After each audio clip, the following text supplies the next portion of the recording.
হয়, আমাৰ NDAৰ এজন মনোনীত প্ৰাৰ্থী হওঁ। ইয়াত মই UPPL বুলি নহয়, আমাৰ NDA তিনিটা দল আছে অসমত, যে AGP, BJP আৰু UPPL। মই NDA মোক 1 নং কোকৰাঝাৰ লোকসভা সমষ্টিৰ পৰা প্ৰাৰ্থী মোক মনোনীত কৰিছোঁ আৰু মই NDAৰ প্ৰাৰ্থী হওঁ।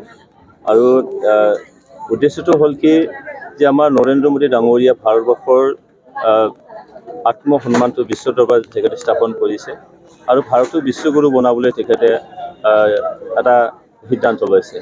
তাৰ কাৰণে নৰেন্দ্ৰ মোদী ডাঙৰীয়াক আজি তৃতীয়বাৰ কাৰণে যাতে প্ৰধানমন্ত্ৰী বনাব পৰা যায়, তাৰ কাৰণে আমাৰ এটা NDAৰ এটা চেষ্টা, আৰু ইয়াত মই এটা অংশ হিচাপে ইয়াত আছোঁ।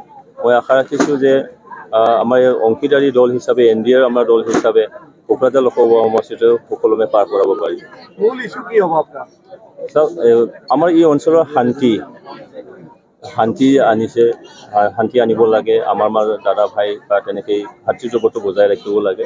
এইখিনি আমাৰ NDAৰ যিখিনি এজেণ্ডা, সেই এজেণ্ডাতে ময়ো আছোঁ আৰু তাৰ বাহিৰত মন নাই। চাওক, তেখেতৰ নিচিনাই কাম কৰিব, আমি আমাৰ এজেণ্ডা মতে আমি কাম কৰিম।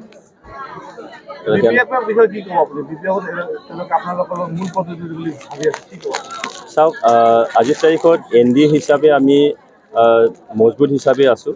তাত কোনোবা দলৰ বিষয়ে আমি ক'বলৈ নাযাওঁ, মই মন্তব্য দিবলৈ নাযাওঁ। NDA হিচাপে আমাৰ যিখিনি বিশ্বাস, আত্মবিশ্বাস আছে, সেই আত্মবিশ্বাস আমি আগুৱাই যাম আৰু এনেকৈ আমি নিৰ্বাচনী ভিতৰত NDA হিচাপে আজিৰ তাৰিখত আমি ক'ব পাৰোঁ দাঁতিকেই যে 70%তকৈ বেছি ভোট শ্বেয়াৰ পাই আমি জিকি যাম।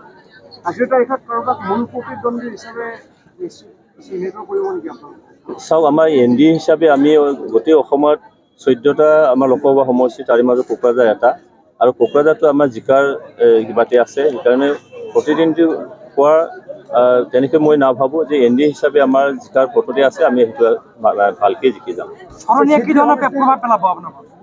চাওক, মই কথাকে কৈছোঁ যে আজি কোকৰাঝাৰ সমষ্টি আমাৰ NDA হিচাপে আমি তাত জিকাৰ ভোটতে আছোঁ। তাৰ কাৰণে মই অইন দল বা অইন প্ৰাৰ্থীৰ বিষয়ে মই তাত মন্তব্য নকৰোঁ। সেই কথাটোকে কৈছোঁ যে কণ্টেষ্টৰ কথা নাহি, ইয়াত আমি NDA হিচাপে আমি জিকি আছোঁ, তাৰ কণ্টেষ্টৰ কথা নাহি। সমষ্টিৰ বিধায়ক হিচাপে আপুনি বিপুল ভোটত জয়ী হৈছে, গতিকে 1 নং কোকৰাঝাৰ লোকসভা সমষ্টিত কেনেকুৱা ভোট পাব বুলি আশা কৰিছে? চাওক, মই অলপ আগতে কৈছোঁ যে NDA হিচাপে আমি 70% ভোট পাবলৈ গৈ আছোঁ। 70%তকৈ বেছি ভোট পাই আমি জিকি যাম।